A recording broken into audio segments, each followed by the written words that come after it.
Hey, what is up guys, welcome back to the channel and welcome back to Gran Turismo 7. Time for something a little bit different in today's video. The online qualifiers for the Gran Turismo World Series Nations Cup are finally over and done with.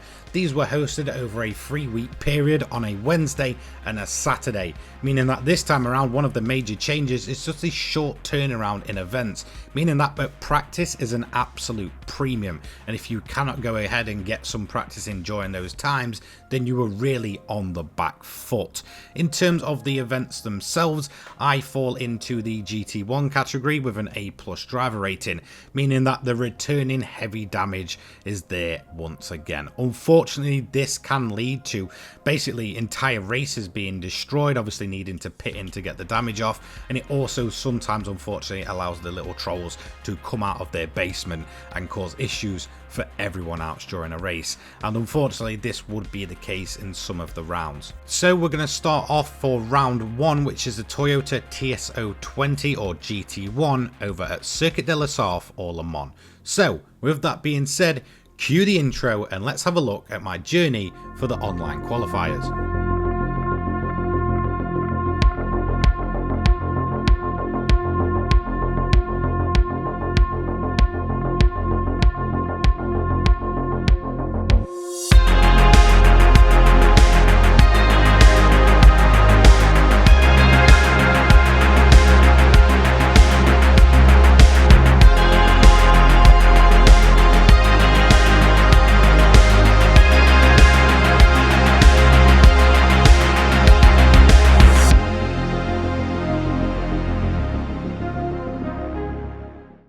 So round 1 of the Nations Cup Online Qualifiers for the Gran Turismo World Series took us to Circuit de la Sarthe or Le Mans, obviously famous for the 24-hour of Le Mans. In terms of the event itself, it was kind of thrown in at the deep end when you think about it for an opening round of the World Series. This was a 10-lap race, and obviously we have the likes of fuel, you know, tyre life, and obviously heavy damage in the sort of A+ GT1 league and such like that. In terms of the car as well, this was brand new at the time. This was the Toyota GT1 or TS020. Again, in terms of the BOP, very clunky under this BOP around this track. I think a lot of people were caught out by surprise of just how bad this car actually felt under BOP for this round. Obviously a one-make series for the GT1 league, there was no car choice at all, so everybody would be using this very clunky, very pretty awful car under this BOP, which is a shame considering just how iconic and legendary this car actually is. Now, in terms of qualifying, I really didn't get the position I was after at all. I had a bit of a slip, and in terms of practice, I only managed to get one practice lap in prior, so unfortunately we were on the back foot and starting in the middle of the pack, which usually leads to carnage. But in terms of our standard pace, we were probably good enough for a P4 or P5 in a worst case scenario. Unfortunately though, on the start we did get a pretty awful start. I accidentally short shifted, and this did allow me to come under attack straight away, as you can see, dropping back from P7, who was initially in front of us. So to be honest, round 1 really wasn't going to plan already. Practice was just only a single lap prior to the event. Qualifying, we had a bit of a, you know, scruffy lap, so we lost a ton of time there from our natural pace, and then unfortunately the Greek driver behind us is going to give us heavy damage almost straight away inside a few corners, whilst I'm trying to be as sort of kind and courteous as possible not to go into the back of anyone here, as we're still very tight in the pack. And unfortunately for us, that is, you know, heavy damage that is going to have to be pitted to be removed. So in terms of our opening stint, it's pretty much over and done with at this point.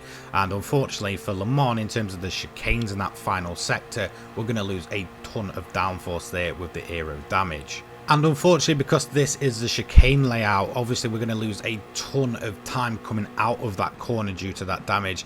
Now, as we can see up ahead, just to the side of us, should I say, the Russian driver did eventually just overshoot it. Luckily, avoiding damage and going into the rest of us, but he did manage to run it wide. As you can see, the Greek driver did eventually get past us. We can't really keep up with him. He just manages to pull. So at this point, the only way for us is back. We're not really going to be fighting for any positions. So my main aim here in terms of my strategy changing is that I want people to overtake me so that I can sit in the slip and hopefully have them pull me along as much as possible. So as you can see, a bit of a collision there once again with the Greek driver and Wraith VR. By the look of it, Wraith did end up coming the worst off of the two guys there. So we are just obviously going to follow his slipstream. We did get caught up behind him, unfortunately, but we are going to use his slip, try and get past him, and then hopefully up ahead while the carnage is going on, we do end up in the slipstream of another few drivers. That's really what we're aiming for here. We need to kind of be pulled along until we can get this damage pitted off, in which case we will then go absolutely flat out to the finish, and hopefully we won't have lost too much time by the end to be able to start making a few positions up in the second half of this. So essentially our plan here is to just get towed along and then go for the undercut pit stop and hopefully get out and you know, get into some traffic and start making our way through. Again, the quicker I can pit this damage off as well as make a tyre change and get myself ready for the end of the race, the better. So now we're coming into the final sector, and this is where we're going to lose the most time due to that rear end aero damage. We see the French driver just go off ahead of us. He does then just come across once again and sort of pushes us into the barrier. Now thankfully we didn't actually take any extra heavy damage from that, so we did kind of get away quite, you know, I guess safely there. It could have been much more worse, and that could have been my race entirely done with at that point. I don't really know what I would have done with extra damage on the car. However, the end of lap 1 is going to be made even worse. As you can see, you've got this little left right sector, and we are going to clatter it off the curb, run a bit wide into the gravel, lose a ton of time, and unfortunately the game is still going to deem that as track limits, even though we've already lost time to the car ahead. So a half a second penalty to end lap 1. For me at this point, I'd had almost no practice, qualifying went wrong, and the opening lap has been absolutely atrocious. So for me, I was just ready to give up, but we're just going to soldier on and see if we can try and make anything of this race. So a little bit later on, we are going down the straight. Obviously we did end up with a poor run out due to the aero damage. This allowed the car behind us to get in our slip. However, it's not as bad as it looks, because at this point, if he does have decent pace, he can just tow us along back onto the rest of the pack, really. So this could work out at this point. Hence why you're going to see that I'm not going to challenge him too much. I'm going to throw him a bit of a dummy, but I'm not actually going to go through with it. Again, we're just going to try and, you know, roll in that slip, really, and get pulled along for the majority of the straights and the faster sections, and hopefully also be able to benefit from the slip in the sections where we're going to lose the most time, as you can see, which is mainly the chicanes and that final sector. So coming towards the end of lap 2, and you're going to see really the current state of this lobby. It really wasn't the best, just accidents all around. Tigris is going to go off once again. I believe he would have actually took damage through that one, and we also have Isra Fernandez there, who is parked at the side of the road there. Not quite sure what happened there. I can only assume that people are just still bumping and bashing each other at this point of the race. But on to lap 3, unfortunately it's just looking like a fairly dirty lobby for the ranking that it should be. Now we did end up getting a bit of a benefit from the slip. In reality, I wanted to sort of sit behind the Greek guy, but I refused to give heavy damage, even if he did end up giving it to me. I'm just not really about that. So we did end up having to make the move. However, I'm expecting him to be able to get that move done and get back past me and just start towing us along. So we are currently up to P9, but obviously we're going to drop back to P10 once the slip starts kicking in for him and he can get that move done. At that point, we're going to sit back in the slipstream and just allow him to tow us along. And this is what we did really until the end of lap 4, when we went for the undercut and the early pit stop to try and just get rid of that damage and just get ready to prepare for the end of the race. So hopefully at this point this can become, I guess, a bit of a turning point for this race. Obviously we're going to get that damage removed, we're going to get a set of new mediums on the car, we're going to get obviously some extra fuel in the car just to ensure that we can get to the end, and we should be all good. Now obviously at this point in time the grid is much more spread out, so hopefully we won't get involved in any more accidents or any more bumps or bump drafting that goes wrong or anything like that. So at this point this could be the turning point of the race. Obviously we are going to have to spend a bit extra time in the pits due to obviously getting that heavy damage fixed on the rear, so we do probably lose a couple of seconds in the pit stop, which is rather unfortunate, but we do end up exiting the pits in P12. Not losing too much time, we've still got sight of the cars that we followed into the pits, probably again at maximum a couple of seconds lost. Really not too bad. Could have been much worse than that had we have taken that damage on the front as well at the end of lap 1. So we'd almost got the undercut on Isra here, but I'm not just going to throw it down the inside again. I'm just going to, you know, benefit from his slipstream. That's all I want to do down the main straight, and hopefully he will begin to tow us along. However, we did make another position up, so we're currently sat in P11, getting that undercut to at least work in, I guess, a sense really, and obviously we still don't have any more damage, so thankfully we are starting to get our pace just about right really. So pace was certainly improving, however we are still sort of stuck in a pack, so we're not exactly where we want to be. We almost had another incident with that French driver there. As you can see, he just ran it wide, caught it on the grass, and it was almost game over for us there. Luckily we avoided taking any damage, moved up into P10, and then thankfully got another move done to move us into P9, so eventually getting past Isra after following him for a lap, and we continued to push on. So a little bit later down the line, and the pace is really improving, as well as the track conditions, so we're around about half a second purple at this point, but I'm assuming that most other people are also improving their lap time. A little bit of an off involving the Greek once again. That driver in my opinion just seems like a total menace. Unfortunately, every time I see that car there is always someone going off or going wide or taking damage, so yeah, I just don't get how guys like this end up in an A+S lobby, considering that type of driving really shouldn't be up at this point. So we are going to end up closing the gap to him. Unfortunately we're going to run it wide on lap 9, end up in a sort of trip through the gravel, but we do have enough time and pace over the car behind us, and that pretty much cements our position for the finishing point of the race. So I mean, I guess lucky for us, we did manage to end up finishing where we started really, so a decent comeback in the second half of the race, again taking advantage of a few unfortunate accidents with people, but we do manage to get ourselves up in P8, you know, finishing exactly where we started. So not too bad in terms of the recovery in the end. I'm pretty happy with that result, again considering the fact that I got one practice lap in, qualifying didn't end up going the way I wanted it to, and that opening lap taking the damage and such. I'm pretty happy with that. Honestly, it could have been much worse. So a P8, yeah, not too bad at all. So let's move on to round 2. So round 2 of the Nations Cup, this was a strange one and probably the weakest event of all 6 of them. Unfortunately it did involve one of my favourite cars in the entire game, so a massive shame in my opinion, but to be totally fair, I'm glad this one was over and done with.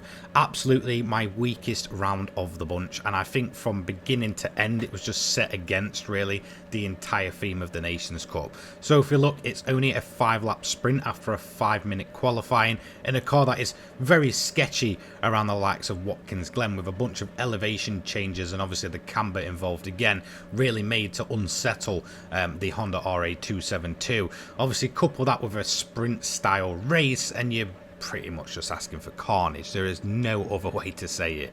Practice wise, I did get a bit of extra time in for this one, so it wasn't too bad in terms of that. Qualifying, we were impeded by a slower vehicle, unfortunately losing a ton of outright time there, and once again this kind of slapped us into the middle of the grid and the danger zone, so really not too great for us, and we're not really in a position to get too much fighting done.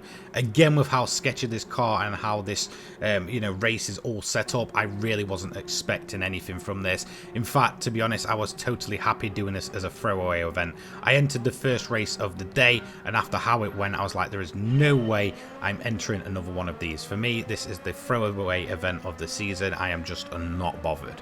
So the grid really spread out in a kind of weird way to begin with, so we do have a bit of a gap to the car in front. This guy here, Stas Jewel, once again the guy that went off in the previous round, and we did get the position done. He is going to get that one launched down the inside, and then unfortunately we're going to be pushed to the outside line. And I'm not going to come across the guy here and cause an accident again, although it's kind of set in this sort of carnagey sprint style format. There is no way I'm going to change my driving style to be too aggressive. At the end of the day, I do not want to wipe out or fully wipe out my own race and someone else's by being too aggressive. So at this point I'm just going to wait for the carnage to ensue, and quite quickly that is going to happen out of the bus stop chicane. Two cars getting caught up, one taking damage and the other one basically getting spun to the back of the grid. So very unfortunate for those pair, but it was just bound to happen with how this race was set up by Polyphony, and that it would just be absolute carnage from beginning to end. So it was a rather quiet race. I just ended up following the guy in front for a bit, you know, trying to make up positions where I could, waiting for guys to take penalties or take damage, and that was happening up ahead. As you can see, we saw a couple of cars having a bit of a collision there, and another guy getting a penalty, which we are going to make the move on, obviously riding in the slip. But again, he's going to get our slipstream now for the rest of the lap, which is probably going to allow him to get past. So again, we're following quite nicely. A few other cars having a bit of a collision and such, so I'm pretty sure some of them would have took damage.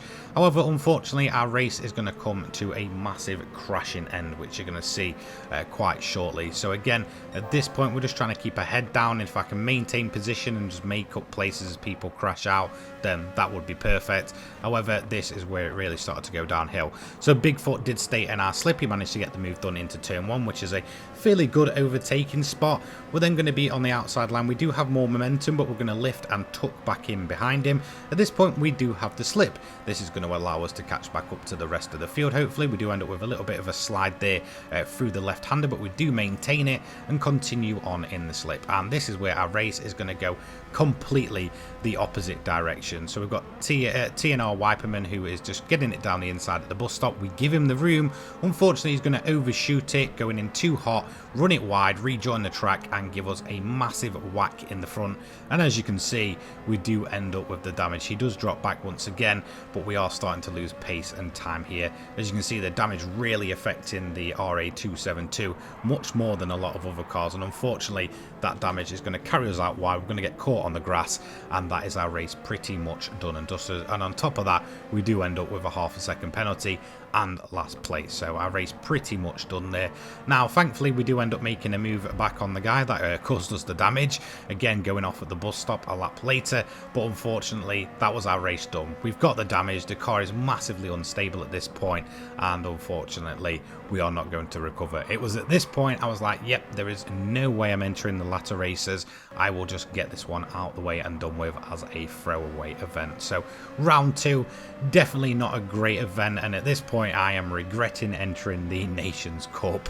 Unfortunately I'm just not enjoying myself too much, but we do take the checkered flag in P15. The guy behind us, who obviously caused us the damage and then went off once again, did finish in the pits as well. I believe a damage all over his car. So that is going to conclude round two. Unfortunately, not really starting off the Nations Cup as we really wanted it to be. Round 3 next would actually be one that is set up basically for carnage. It was road cars at Trial Mountain, it was preset aero, and a lot of people were complaining that this was a very dirty race. So I was erring on the side of caution as we head into round 3 at Trial Mountain. So let's move on to round 3. This takes place at Trial Mountain using road cars. This was the first time where we had a preset selection of vehicles. Obviously the previous two events being only one make races in terms of the GT1 category. From what I heard, the likes of Le Mans was kind of multiple choice group 2 for any kind of league below I believe GT1. So in terms of the GT1 league, this was the first time we'd been able to kind of take our pick from the vehicles. Now I did actually manage to get a bit of practice prior to this event, so I was rather quite happy with my pace overall. I did originally run a race using the M3. Unfortunately, Yeah, it was rather quite a dirty affair, and unfortunately due to heavy damage it completely messed up my entire race. So I decided to give it a second shot in the final event of the night around about 10 PM in British summertime, and in all honesty it went much better than expected. Unfortunately we did get impeded during qualifying, which did lose us a few valuable tenths of a second, almost a second at least in terms of my qualifying lap, but we would try and redeem that during the race. And obviously I went for a bit of a different choice with the Lexus LFA, really kind of gelling with me, and overall for me it's just the coolest pick of the entire bunch when it came to the pre-select vehicles. So after round 1 and 2 didn't exactly go to plan, I knew this time I would need a fairly decent points haul. Now in terms of the event, obviously I'd already ran it once prior and I'd seen just how dirty this event could be. So my plan completely changed here. I was just going to sit back and wait for everyone else just to completely wipe each other out. Now in terms of the penalties here, not only did we have the heavy damage, we also had barrier penalties, and people were picking them up like it was, you know, the next big thing. So in reality I knew I could realistically just hold back and use the slipstream and then just wait for someone to mess up, and I would make moves that way. Trial mounting can be very, very tight at times, and a lot of people were purposely pushing out others into the barrier to give them that penalty as well as the heavy damage. So I was just not taking any risks this time around. Again, I probably knew what was coming, so again I was just hoping to take advantage of other people's unfortunate events. So towards the front of the pack it was a fairly tight pack, separated by around about 5 seconds, so realistically I was just holding position until about lap 3. At this point a few moves did open up to me. I knew that I would be able to get the move and get myself done on the outside here, so again it was just all about holding my line on the outside and trying to get the rundown in the slipstream of the car in front. Again, we are assisted with a little bit of a bump draft. This was going off constantly. Unfortunately this would result in our damage around about the midpoint of the race. Again, at that point aero damage is an absolute killer for overall time, so again it was just all about holding position as much as possible. We then moved to the outside line ready for this sweeping left-hander. Again we're going to try and get the sort of, you know, cut back here, see if we can get on the inside of the BMW. Unfortunately the BMW had a ton of traction out of there, and again we're just going to give it a bit of a wide berth, not trying to pick up any damage here. So into the right-hander we go. We're just going to hold a line, get it in, and then follow the car in front as we began to close up on the rest of the pack. The leader then did take a massive hit in terms of a penalty, I believe serving around about 3 to 4 seconds. At this point I am seeing that this guy does have a lower safety rating than the rest of the pack, I believe rated A+ and A. So at this point I'm a little bit wary of him. I'm not going to make any sort of rash moves on him and end up having my entire race ruined, so I just kind of let him go. He had plenty of pace, but obviously from that driver rating and some of the accidents going off up front and some of the chat as well, I knew it was just all about holding back. So that's exactly what I was going to do, just use him to slip me along and get me back on to the rest of the pack. So a little bit later on, and here we go, the cars are starting to bunch up. As you can see, we've just got P2 ahead of this big pack of cars, and carnage ensued. The Italian sending it down the inside, and unfortunately the other Brit ended up absolutely spinning off, and that would be his race done. We then can see a move opening up on the inside of the Dane here, so we're going to try and get it down the inside. We get a little bit of a bump on the rear there, and then we're going to be on the inside line trying to get that run down into turn 1. So we're going to use the slip to our advantage, pull out, and then just start driving alongside him. Now at this point I'm hoping that we can outrun the BMW. I know it does have plenty of grip, and overall it really was the meta car for here, but we do have the legs on him and we are able to get ourselves up into P5. So we're exactly where we want to be, just by holding our position and taking it really nice and steady without having any critical mistakes happen. Here we go, we are up with the rest of the pack again, very, very close up front. At this point the leader has managed to get away though, unfortunately. So at this point again we're all kind of in a bit of a large pack, so we're going to take a bit of a bump from the rear, and then the bunt drafting is going to ensue. A little bit later on we are on that big long straight that takes us into that sweeping left-hander, and unfortunately a bunch of guys are going to try and make this one go 4 wide as we end up in a bit of a sandwich there. Again, slipstream very powerful with these cars. We're just going to try and hold position. We get a little bit of a knock there. We're still in the sandwich at this point, and again I don't really want to receive any damage, so I'm just going to back out of that one. Again, taking another little clip in the rear. This is really to be expected. However, the second time we take the bump, it's actually going to move us down the inside of DB Cooper there. and then again we're going to try and get the drive out. Unfortunately, the BMW really does have very good acceleration. We're then going to see that the Dane is going to get it up the inside. We're going to be pushed out wide here, and we're just going to hold our position on the run down into the left-right before we head back over the line. So we're going to manage to get that one done in the slip. Unfortunately, that does give the Danish driver the inside line. We're then going to be on the inside line, but unfortunately we're going to try and back out of that one. We don't really want to end up in sort of the rear quarter panel and send him spinning around. So again, we're just going to begin to hold position. Currently down in P8, we do see that the Finnish driver does end up spinning. I believe he was right up at the front of this pack, and as you can see, someone did receive a 5-second penalty. So I'm assuming that something may have kind of gone on there. I'm, just going to say it right there. Probably dirty driving going on. Well, that is going to move us up to P6 once he saved his penalty, and then we continued on riding in the slipstream, just trying to, keep our nose clean and not have any damage. Unfortunately, we did end up with a bit of aero damage from some braking going on there. So unfortunately, that is our car now damaged, and we don't have the typical downforce. And unfortunately, with this not being the meta car, that could cost us a fair chunk of time. However, we do get another position down the inside there, once again battling away with the Danish driver, and we are going to get that one done, at least for a little bit, until the last lap when he does make the move on that big long straight out of the slipstream. So here we go, a big hard braking zone after that big long straight, and unfortunately, as we're going to see here, a car's going to get it down the inside. He is going to do it cleanly. I'm going to give it a wide berth because I'm going to assume that something will probably kick off. It always seems to happen on the last lap that people are just getting fed up after an entire race of bumping about.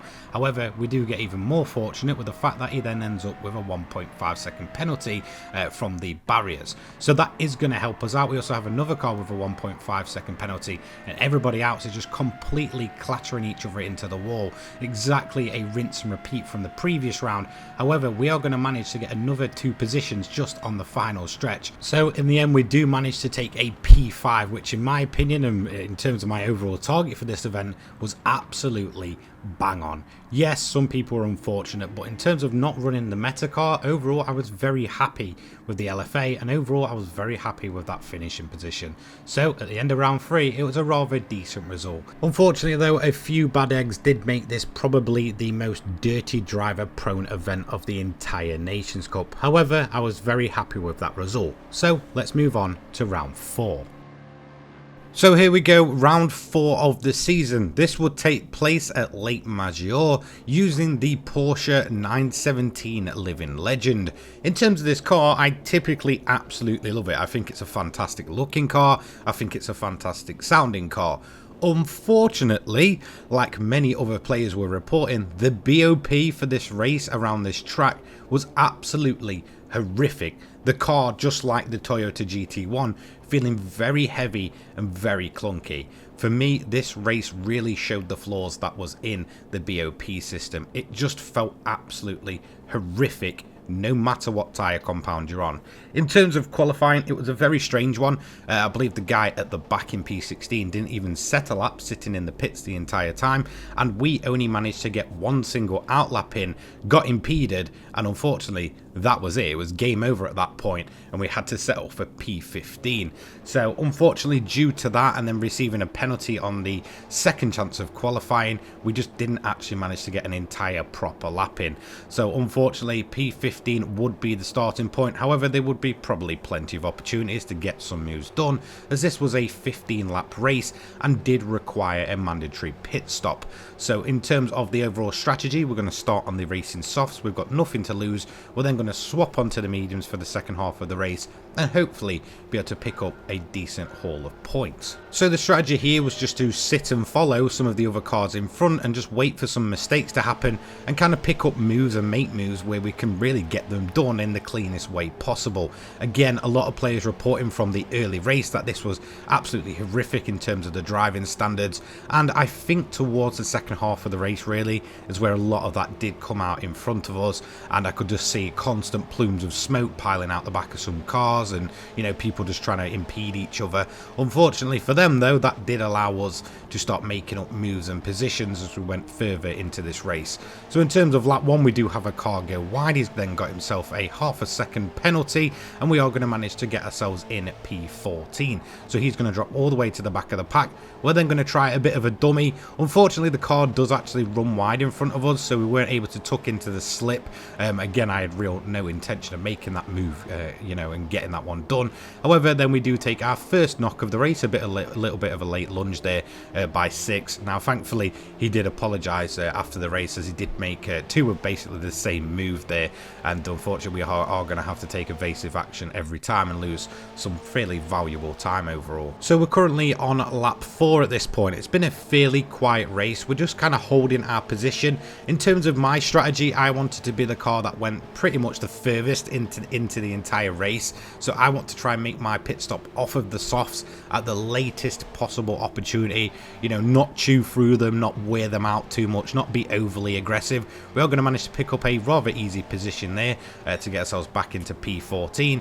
But yeah, in terms of my strategy, it was all about trying to get the tyres as far as possible, and then towards the end, when we're on the mediums and they're, you know, fresher than those that haven't, you know, sorry, those that pitted earlier, we should be able to make a ton of moves there, and it pretty much will pan out that way. So currently just holding position, and then the Frenchman in front of us did end up running it wide. It seems like he overshot the braking zone, and you know, thankfully, instead of wiping 6 out in front of us as well, he did just go off the track. You should always do that. Don't then purposely, you know, lock your brakes up and go straight on into the car in front of you. There is no point in ruining someone else's race as well as your own. Just take it on the chin, get back on track, and just get on with it. So for me on the reverse layout, this downhill left-hander is absolutely horrific to take. As you can see, 6 struggling there. That is going to put him behind us, and unfortunately he is going to make pretty much a rinse and repeat of the lap 1 incident, where he's going to overshoot the braking zone, end up throwing it down the inside and into the side of us as we try and take evasive action.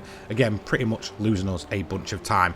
Again, he did apologise for it in the end, so you know, all is forgiven. It's just kind of, you know, one of those things. So as you can see, he just overshoots it straight into the side of us. We try and give him as much room as possible, because especially at that point, I'm predicting it, and he does kind of, you know, let us go at that point, and he will end up pitting a lap later. So thankfully he did let us have that one, and you know, no real kind of danger was you know, done to the race there at that point. So we're currently running P9. A bunch of the early stoppers went in at the end of lap 6. Now again, we're wanting to go at least 2 more laps before we're pitting off the softs and they start to lose their overall pace. And that's exactly what we're going to do. We're going to pit in at the end of lap 8. We were pretty much running in clean air at that point. So, you know, again, we're not going to be chewing up our tyres. We did manage to get a bit of open track, managed to push it a little bit better than expected. But at this point, the racing softs are just getting very, very sketchy overall. Starting to get a pretty awful twitch at the rear end out of corners,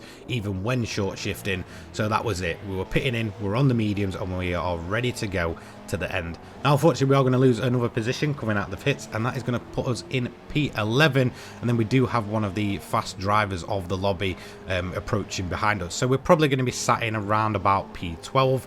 A little bit later in the race, in lap 13, this is where we started to make the moves and people were struggling with tyre wear. So up front we did have the Greek driver who was in a plume of smoke when we approached the corner, and we are going to get that move done. Now we're going to be trying, you know, be as careful as we can really. That car could have damage and anything could happen as he puts the power down. As you can see, very twitchy into that corner, so something definitely wrong with that car, but that does move us into P11. We're then going to get another move on lap 14, coming out that big sort of looping around left-hander, back up the hill. We get in the slip, pull out of it, and that is going to be P10. So currently we are running in the top 10, pretty much on target from where I wanted to be. However, if we can get to the first half of the grid, then even better. So again, at this point, we've got a ton of tyre life left. We're starting to get a ton of pace. People struggling left, right, and centre with tyre issues, and we are going to manage to make another move into P9. So, as you can see, another car in front of us does look to be struggling, a little bit twitchy, so we're kind of keeping our distance in case. And unfortunately, it's going to get a major snap again, and go straight into the path of our car. So we do manage to get into the first half of the grid.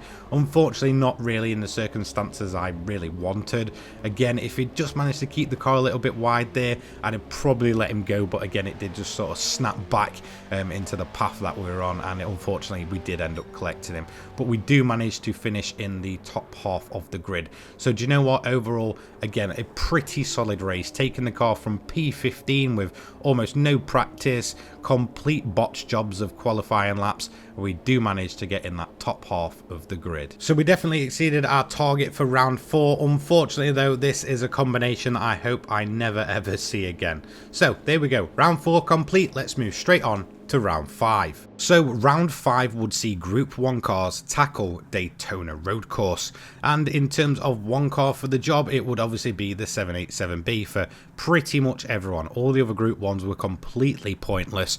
Maybe the Nissan a little bit decent. Again, I think we only had one single one in the entire race, and I don't think it did that well overall.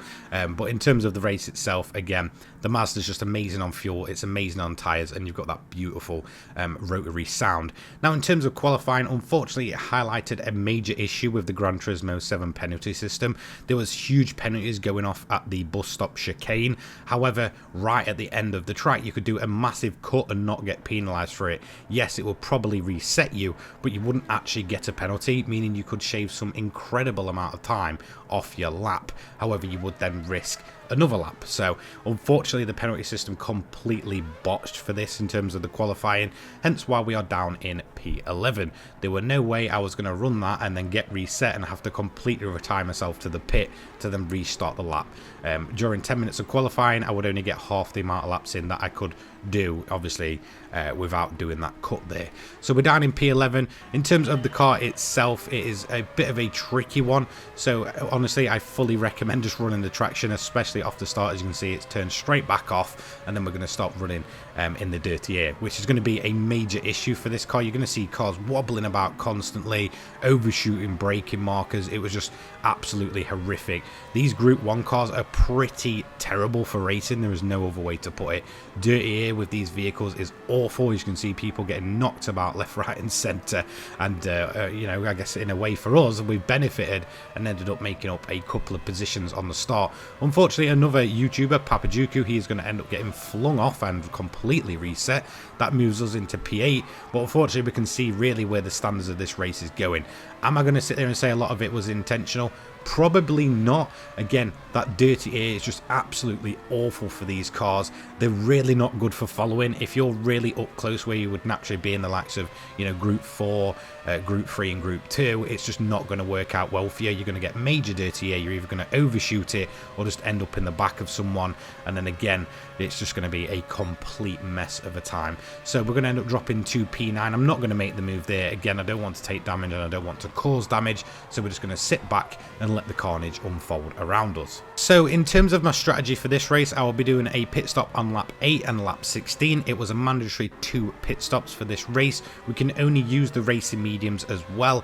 Obviously, we don't have to worry too much about tyre wear since this car is absolutely fantastic on its tyres, and I'm sure almost nobody was struggling in terms of the overall tyre life. In terms of my strategy here, I want to get a decent points finish.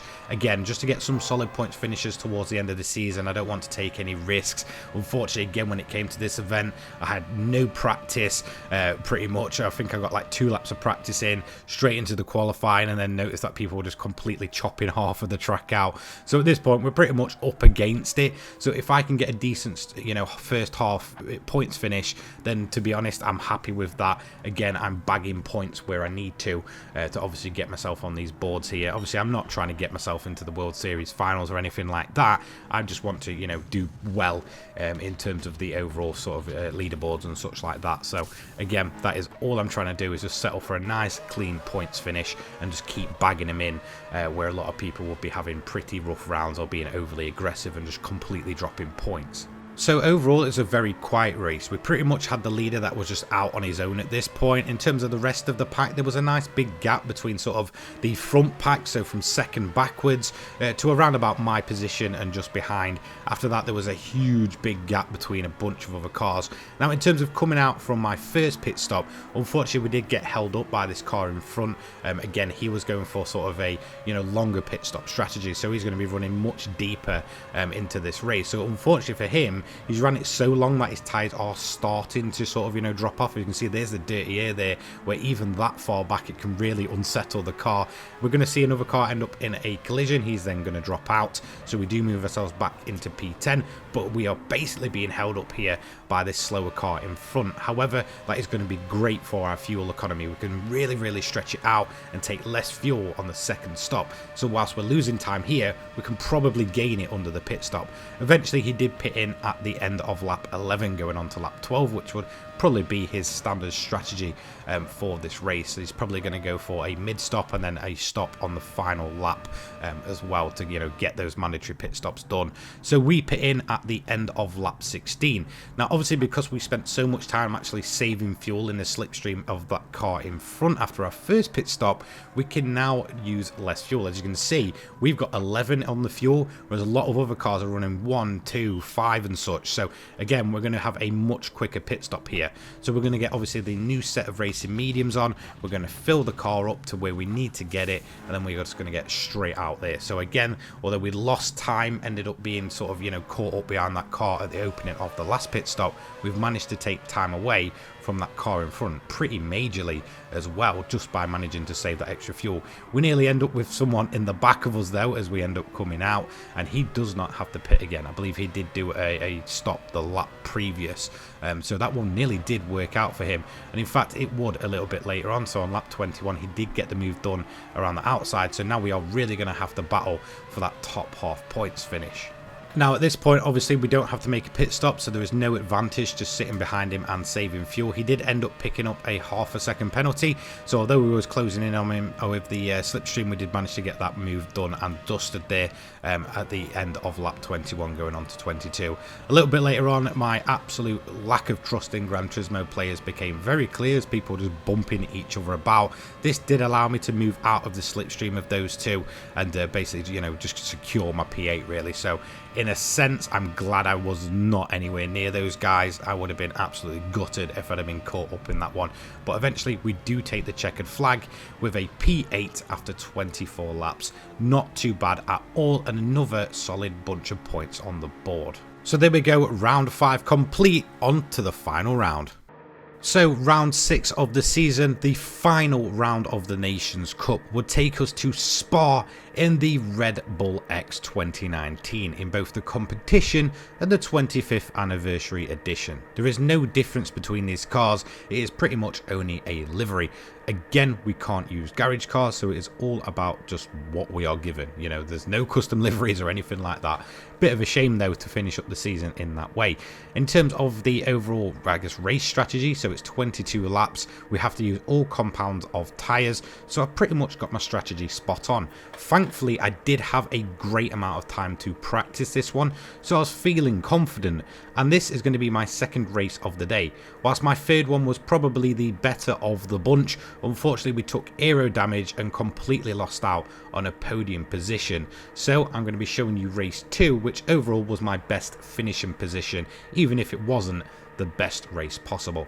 So I had my strategy nailed down. I'd be doing a lap on the racing hards. I would then go until the end of lap 13 on the mediums, which you will see didn't go quite to plan, and then we would sprint to the end on the softs. We're starting last. Unfortunately, we took aero damage, and by the time we managed to get back out for another qualifying lap, it was pretty much all said and done at that point, and we didn't get a lap in. So here we go, off the start. We're avoiding all the carnage, people just choosing not to run the traction. Unfortunately, that does make the car very skittish, especially from a standing start. So after turn 1, we're up to P11 already, and as you can see, we're just running behind the rest of the pack. Now again, I'm not really going to have to put up with these guys for too long. At this point, I'm going to box in at the end of this lap just to get the hards over and done with.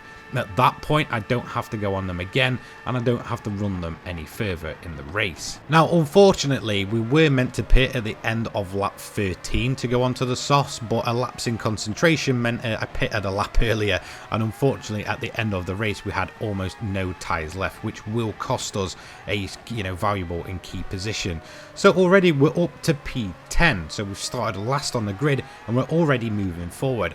I felt confident in this car. Once I got the practice in, I felt like I had very good laps, and I was able to really push the car to its absolute limits and really kind of do well in this race. Another couple of drivers running wide there. We are going to make up another position and we're going to sit in P9. Now I was going to try and go around the outside here, a little bit of contact, so I decided, you know what, I'm just going to back out of that one. And then unfortunately we do take a knock into the gravel there, meaning that we did end up losing a position.